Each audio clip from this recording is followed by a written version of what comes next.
Today, we're going to be talking about Liquid, a graphic designer from Vancouver, Canada, who decided he wants to pursue financial freedom at the age of 21. His goal was to reach that goal by the age of 35. And not only did he accomplish that, he in fact knocked it out of the park, reaching financial freedom 2 years ahead of schedule at only 33 years old with a net worth of $1.8 million. We had a great conversation with Liquid, covering different interesting topics, including the steps it took to reach FI, various investment tools he used, including stock market investing, real estate, cryptocurrency, and options trading, among others, as well as the lessons he learned along the way. Given the length of this conversation, it will be covered in 2 separate episodes. So be sure to subscribe to our channel and follow us to get notified once the other episode is also released. Enjoy. Well, hello everyone and welcome to Momentum channel. My name is Mo, and in this video, I'm super excited to be welcoming a wonderful guest. His name is Liquid, and why don't we pass it over to Liquid to introduce themselves? Oh, hi Mo. Yeah, thanks a lot for having me. Yeah, my name is Liquid. I'm basically a graphic designer from Vancouver, BC. I'm 34 years old, and in my spare time, I like to talk about personal finance. I write about it on my blog, and I'm really into investing in particular. You mentioned your blog, Liquid. I believe it's called Freedom 35. Tell us a little bit about that, why that name, and what role it has played in your own financial independence journey. Well, I started that blog like 12 or 13 years ago, and I just wanted to keep track of my finances because what you track will grow, right? Because what you measure, you can then keep track of. And then over time, as you start seeing it get bigger and bigger, it kind of gives you more motivation to keep going. So I learned about that and I started to make money because that's when my career started as a graphic designer. And I started to put money in the stock market, and I wanted to find an outlet or like a forum or a place online where I can basically just journal my experience, write it down, see what comes to mind. And once I put something down and I track it, what helps me in the future is looking back on what I did and then reviewing that, going through it and figuring out, okay, what worked and then what didn't work, throw away what didn't work and then keep what works and then keep experimenting with new things. So over time, the blog has grown to a larger audience, and I really enjoy talking to other people who are interested in personal finance as well. And that information and all that collaboration has helped me grow as an investor as well. So now it's, the idea was to become financially independent by 35. So that's the name behind the blog. And it looks like I will be able to hit that this year. That's fantastic. That's fantastic. And I've been reading through your blog. Admittedly, I kind of stumbled upon your blog post, I think recently, through some of the comments that you've made on other blogs that I follow. And that's how I got to know about your blog. And I noticed that you do share your kind of journey very transparently. And I think that's one of the reasons perhaps why you kind of do not show your face. But at the same time, as a reader, I do really appreciate it because I get to see exactly behind the scenes where you started, how far you've come, where you're headed, what are your gaps, and how you're going to approach it in terms of strategy. Yeah, I definitely like to share what I've learned. And in the beginning, I sort of was making that choice. Should I, just use myself and be like show my face and then everybody knows me. But if I did that, I wouldn't be able to share like all my financial statements and tax documents and transactions. So what I did instead was choose to go the anonymous route, but then be completely transparent and say like, here's what I'm doing, here's why I'm doing it, and here's what worked for me before. So that's why I'm doing it. And I think a lot of people enjoy this kind of method as well. Totally. It's very unique in that sense.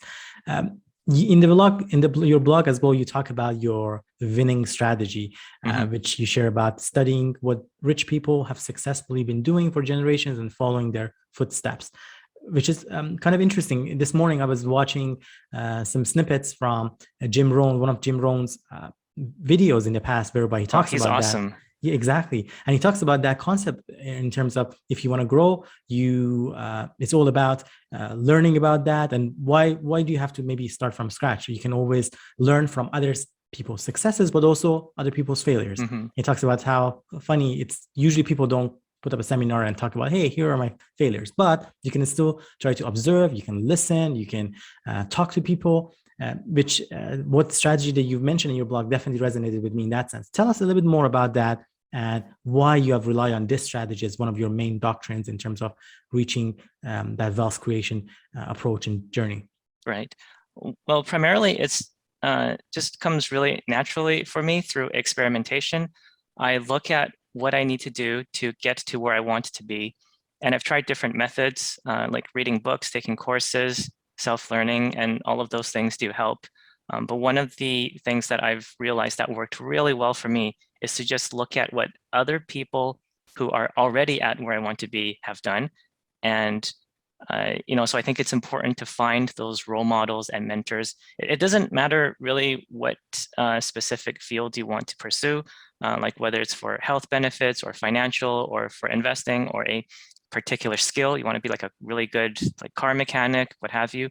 If you find other people that are the best at what they do in those particular fields, then you can basically mimic their strategies, follow their mental models, think like they do, and then that will have a huge impact on how you can adapt your personal habits to also go in the same direction.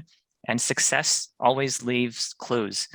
So even if you don't get 100% of what they're saying, and of course, some of them are doing things like billionaire investors are throwing money at hedge funds and all of that stuff. We can't do those things as retail investors, but we can understand the mentality behind why they're doing it, and we can apply some of those lessons to our own lives. And I found that's been tremendously helpful for me to just grow my wealth exponentially by using that method. Definitely. Liquid, you've shared some of your role models throughout your contents and posts. Do you mind sharing with us who are some of those role models or individuals or public figures that perhaps you've learned from that it would be of interest to our listeners as well? Yeah, of course. I really like what Naval says about just life and philosophy in general. I think he's a really cool person to get ideas from those kind of perspectives. Of course, in the financial world, I really like Warren Buffett. He has tons of knowledge and wisdom to give out. Peter Lynch is another hedge fund manager that I think is like super cool. He's really knowledgeable. Also, Bill Ackman, he's doing activist investing, and that's a different type of discipline, but it's still really nice to see how he thinks about businesses, because all of these major investment gurus, they have to disclose their F13 to see that what they buy, and also to tell everybody their transparent positions. So because they do that, you kind of know what they're investing in. And I sometimes look at those to help me decide what the next move is. Definitely. That sounds like a great way of educating yourself and knowing what other investors are doing out there, and perhaps reflecting on that and trying to think of what are some of the reasons behind it. Exactly. You seem to be also a big fan of leverage investing. Maybe tell us a little bit more about that. Yep. Leverage investing is a section of leverage that allows you to basically be more efficient at what you do. So when you think about opening up a store or starting a business and you hire people, you're essentially leveraging human labor, because let's say you hire 10 people and then you pay them maybe $100, but they produce like $200 worth of products or services. And then so that difference is what you make. So that's leveraging labor. You can also leverage technology, but leveraging money is what I primarily do, which is just using other people's money to invest. And I find this works really well. So I talk about it on my YouTube channel sometimes, because it's nice to have those visual graphs and charts to see what I'm talking about. But the basic idea is you earn more money through investing than the interest rate that you pay on the borrowed money that you use to go invest. So when we think about buying a home, this is basically leveraged investing, where maybe you do like a 20% down payment, So you borrow 80% of the value of the home from the bank, and you pay, like 2% or whatever the interest rate is now, which is really low. But then over time, what happens is either you have the home rented out, which you can make income from, or you live in it. And then so that's another form of value for you. Plus, you might get price appreciation of the home. So in the end, you end up with more money than if you just saved up 100% of the money and then bought a home that way. It's the same thing with the stock market. If you can earn comfortably and confidently, let's say 6 or 8% a year, and you can borrow at 2%, then over 10, 20 years, if you continue to leverage and invest consistently, that difference is going to be huge. And in the longer you stay invested with your leverage, the bigger that gap is going to be between what you pay and what you earn. And that's how you can accumulate a ton of wealth. You brought up the example of leverage investing, utilizing that in the stock market, which I believe that's one of the key ways that you pursue through one of the key brokers here. Can you tell us a little bit about your approach? Are you more of a fan of passive investing through index funds and ETFs, or more of a active investing whereby you redo the research and pick the stocks, and why you've picked that specific approach? Right. I guess I do a little bit of both. I don't really have a definition of specifically like passive or active. So I guess what I'm doing is picking specific companies or investments that I think will outperform the market, but then I'm sticking to it and I'm not selling. So instead of trying to buy trying to buy low and selling high, I'm just buying when I think it's a good company, and I buy more if I think it's at a discount. So some of the markers I look for when it comes to buying stocks is I want to know that it's a dominant player in the market. It has really strong pricing power. That way it can protect itself against inflation. It's free cash flow generative, and it has large barriers to entry. It also needs to have high return on capital for me to be interested in it. And of course, the usual things like growing revenues, growing earnings, and it'd be a bonus if it also had growing dividends. So if it has all of these things, I would take a look at it and I would compare it to other companies and its competitors. Even if the stock is expensive, I would probably still buy it. But if it goes down, like right now, we're almost at a market correction, then I would just buy more. And if we see a bear market, then I would buy even more. And I would use margin debt or use leverage to buy it, so that eventually when we have another bull market, all of that extra money that I put into the market is going to work out very well.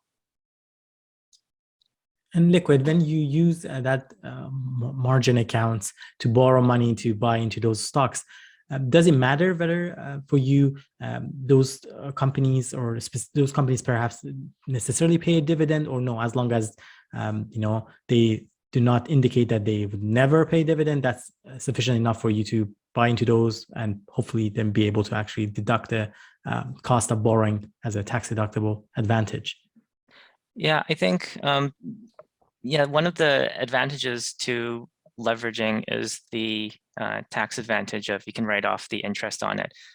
As long as you reasonably expect to have a return on it. So whether it's through dividends or interest, like through REITs or mix or capital appreciation, you can invest it in any of those assets that produce those kinds of incomes or capital gains, and it's good. So I don't have a particular leaning towards whether a company pays dividends or not, because I'm more concerned about the total returns. So if a company is reinvesting all of its money back into itself and it's growing at 20 or 30% a year, I would prefer it do that than pay me a dividend, because right now I don't really need the dividend. And if I need extra money, I can just sell a little bit of that stock and get some capital gains that way. And that's another way to live off the income of an investment portfolio. That's fantastic. I believe aside from the stock market, you have exposure to other forms of investing. I believe real estate is one of those. In I think some of your contents you talked about different properties that you have. Can you tell us a little bit more about that? Perhaps if you're comfortable sharing here on this podcast as well, how many properties you have and why you started investing in the real estate market. Mm-hmm. Well, real estate has been a really popular pastime to talk about for Canadians for a long time. And so I started investing in real estate in 2009, and that was really just by chance because I was moving out of my parents' home. And I was thinking, should I rent or should I buy? I did the math, and buying definitely made a lot more sense. So that's what I did. I bought my first apartment and I lived in it. And some people say, the property that you buy, you can think of it as a home. Other people think of it as an investment. I just think of it as both. Like, why not have it be some place that you want to live in, but also can make you money through capital appreciation over time. And then after I lived in it for some years, I decided to invest in a rental property. And I bought another condo, so that's my second place, and I rented that out. And just 2 years ago, I bought a house with my wife. So this is our third property now. So what we've done is moved into our house and rented out those two other apartments. And we also have a basement that like in our house that we're renting out as well. So we have 3 doors currently. And it is an expensive city. Any of the large major cities, Toronto, Vancouver, Montreal. But at the same time, there's also a lot of opportunities, financial opportunities to make gains because it's an expensive place to live, because people are, there's high demand for people to come here. They can bid up the rent, then they can bid up the prices. So if you can get your foot in the door and you just hold a property for 10 or 20 years, I think you will do very well, even if it might be expensive in the beginning when you get in, but over time, what's going to happen is as you accumulate more and more assets, the debt is going to go down. One, because you're just paying down the mortgage naturally, but another reason is because inflation is going to wipe away that debt burden over time as well. It's going to slowly chip away at it. So if inflation is 3%, and you have a mortgage that's $1 million, then that's $30,000 of value that you're going to get every year just because of inflation. So that is a benefit to you, but a detriment to the bank or whoever lends you the money, because they're losing money on that asset, which is the loan that they gave you. So for example, our rent, when we rented the places like a couple of years ago, the total was like $5,000. But now it's like 5,500 just because we're able to raise the rent, not to the same people because we have different tenants coming in. So somebody moved out, and when new tenants move in, we increase the rent. And the reason we did that is just because that's what the market can hold at that time. So you can look at it in 2 perspectives. One is, this is a really expensive city. I can't afford to live here. I'm going to go somewhere else. Another perspective is, this is an expensive city. I'm going to find a way to make money here because that's where all the money is going. And that's why it's expensive, because when you put money towards something, whether it's a program, a location, some kind of endeavor, some business, you're going to inflate the prices of whatever it is that's going to be there. And if you want to work in that kind of environment, then there's a lot of opportunities to also produce a lot of prosperity. Have you considered short-term rentals as well in the real estate, or that's not been an approach that you're interested in? Yeah, it's all about time, I guess. I would certainly do it if I had more time, but right now I have other opportunities that kind of take up my time and effort. So it's not something that I'm considering right now, but maybe in the future. Totally. That's fantastic. That's amazing. I believe, Liquid, in one of your recent post, I believe it was a couple of months ago, you talked about based on your kind of calculations and how very your assets are in terms of your debt and in terms of your net worth, based on your calculation, you had reached that kind of financial independence level. Although I Yes. think initially you wanted to reach there by 35, I think you reached there 2 years ahead of the schedule. Congratulations on that. As I think Thank you. that's such an exciting milestone that you've accomplished. How are things with you now that you've reached that financial independence? Have you made any change to the way that you operate in terms of your work hours or things like that, or are you still pursuing even the work that you were doing before, even though that you've already hit that kind of milestone? Well, yeah, things are going really well. I would recommend reaching financial independence for anyone. I think it's definitely worth it. Since I've reached FI a couple years ago, I've been still working just because I'm planning out what I'm going to do after I work. So this year in the summer, I'm going to quit my job and then retire fully. So I have some projects that I want to work on.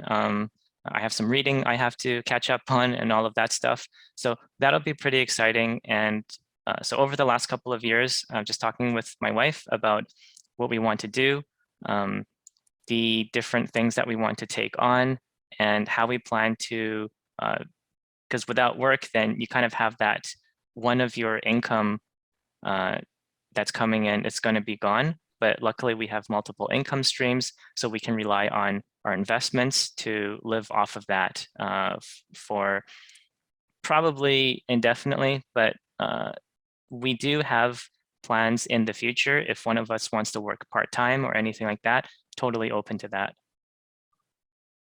That's so exciting. And kudos to you for being able to hit that goal at such a young age. And congrats to you and your Thank wife. you. That's exciting. The other question that I have for you is around options trading. I know we have some viewers and or some of our followers that are interested in that topic.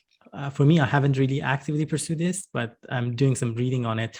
And you have some great contents even on YouTube, on your YouTube channel that you talk about that. So I do encourage our viewers and our listeners to go and check it out. Yes, I think it's Freedom35. If I'm not That's right. mistaken. Yeah. Yeah. It's the same name as the blog, Freedom35 blog. And yeah, I just talk about what I'm doing, basically my strategies. More frequently, I'm talking about options. That's what people seem to enjoy. And of course, if for those who don't know, options are a stock market derivative, and you can use it to leverage the movements in the underlying stocks. So I started doing options about 6 or 7 years ago, but I didn't do it consistently until recently. One reason is because options is not like stocks or other passive investments where you can just buy it and forget it. Because options, when you buy or sell a contract, there is an expiration date. So once it expires, you have to be able to either do another option or change your strategy. So it does require some work, which is why, if somebody doesn't have the time to constantly look at their work, then or their portfolio, then it's not going to be a very good fit. The other thing is you really have to understand the stock market very well in order to have a good understanding of what option is. Otherwise, it's very risky because that's why it is a derivative. So basically, it's like you have to learn basic arithmetic before you can try to take on calculus, right? Because otherwise, you're just getting way too ahead of yourself. But otherwise, it's really fun. It basically combines insurance policies with risk management. And it's a way that you can make a relatively passive, because you don't need to watch it all the time, and relatively consistent money income over time. And you can do that if you use a conservative strategy. And there are many strategies out there. So it's really fun once you get into it. And how did you learn more about that liquid? Did you learn more through books or by watching other people doing it or trial and error? It's mostly by watching some tutorials online and then just trying it myself. I think that's the best way to learn, is trial and error and through experimentation, because you can learn from other people and from books, but at the end of the day, personal experience trumps everything. And I find that's the case with personal finance or with like nutrition or health or anything. It's like the doctor can give you advice and your financial advisor can give you some suggestions. But at the end of the day, you have to know yourself. You have to know what you want to do, what works for you and what doesn't. And so when I started options, it was a way for me to test the waters, to experiment. Here's this new thing. Let's see if it works for me. And what I figured out like before when I learned about it 7 years ago is it is fun. I can do it. One problem was that I didn't have the time.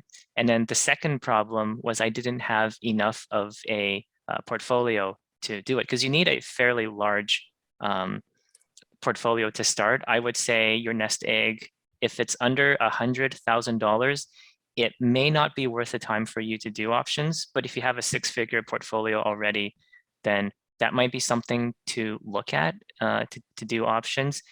If you want to make like $5,000 or $6,000 extra income a year, you can make more, but I would keep it pretty conservative if you're just starting out. And of course, the larger the portfolio, the more income you can make from options. In one of the videos that I was watching from you, you talk about the, I believe, your approach to covered call and how you go about it. And as I was watching that video, so two things really stood out for me. One is the fact that because you wanted to make sure, and correct me if I'm totally out to lunch on this one, but because you want to make sure it's a covered call, you want to make sure that you have the underlying investments to the right amount of quantity. At least I believe each contract is at least is actually 100 equivalent to 100 different shares. So that's why in your cases you had probably multi-hundred shares. So in this case, if it's the option is exercised, at least you have the available stock, so you're not going to panic necessarily that you're losing out. And because your approach is also longer term, rather than, let's say, trimming those stocks at certain prices, you are kind of exercising and kind of issuing an option, the call option, I believe, whereby you can sell that. And if the stock hits that level, you're still managed to possibly sell it at, to your point, at a higher level than just purely sell it at this time. And if not, you still earn some extra cash on the side through that approach. Yeah, absolutely. Yeah, you explained perfectly what a call option is. I use it as a way to trim my positions if one of my holdings gets too big. And the reason I don't just sell it is because if I sell a covered call on it using this option strategy, then I'm guaranteed to sell it for more than what the market is going to pay me for today. That's one benefit. The other benefit is I'm going to make a premium for whoever buys this contract that I'm selling. So that video, I think the one you watched, I did a call option for Canadian Natural Resources. And it actually did get called away because oil price is so high these days. So I'm okay with that because I still have a few hundred shares and I'm going to keep those and ride those up if it continues to go up. But I have a feeling that we're going to see lower oil prices later, and we're going to see the stock price of all the energy companies fall a bit. And when it does, then I'm going to buy it at a lower price than what I sold it at. That's fantastic. That's super fantastic. I know, Liquid, you talked about potentially getting into full FI and retirement, early retirement in a couple of months. Have you started already thinking about some of your retirement drawdown strategies to pay for your annual expenses and how you're going to approach that? Yeah, I have about 30 years before I can start taking government pensions. So what I want to do is use my RRSP withdrawals first. Those will be taxable income. So I don't want it to take too much RSP withdrawals while I'm getting government pensions, because that's a lot of taxable income. So from now until maybe age 50, 15 years away, I'm going to withdraw mainly from my RSP, some TFSA, and then a lot of it will also come from my non-registered or margin account. And I like that one because you can actually control how much taxes that you pay depending on what kind of income you make. So eligible dividends, if you buy, let's say like a Suncor or a Bell Canada or TELUS, those will be taxed very efficiently. so that if you make like $60,000 or less, you don't really pay any income tax on that. But capital gains, you do have to pay more, and then interest, you also have to pay higher taxes as well. So around age 50, I'm going to start withdrawing more from my TFSA and more from my non-registered. And then at age 60, I'll take CPP. And then 65, I'm going to take old age security, and just keep doing that until forever, I guess. I love to hear all this, planning that you've done. It's like it seems as if like you have a roadmap, and you've already kind of planned your life for many, many years to come. How do you learn about these concepts like taxation or the right level of drawdown from which account? Right. Well, I would say it's partly based on reading. The other part is just genuine curiosity about what is the best plan of attack from where I am right now. So I would say one of the most fundamental things about finances is not actually about the money, but it's more about knowing who you are. I think a Greek philosopher said, self-knowledge is the beginning of all knowledge. And I really like that quote because it applies to everything, in that you need to know yourself in order to know where you can go to, in order to know where you want to be, where you want to go to. And from that, you can sort of lay out a path. And that path, although it's going to change over time, but it's the sort of a guiding star to tell you which direction to go. And you can learn things based on where you want to go. So I think anything can be learned, but not anything can be taught. So as long as you have a genuine passion and you're serious about what it is that you want to do, you'll definitely find a way to do it. And for the drawdown strategy and learning about taxes, it's the same thing, because I'm thinking right now, like I'm living in the present, but at some time I have to deal with myself in the future. And wouldn't it be really nice if that future me had a really good life and looked back and thanked the present me for helping him out? So I think that is a kind of the motivation for me to go out and learn about these things.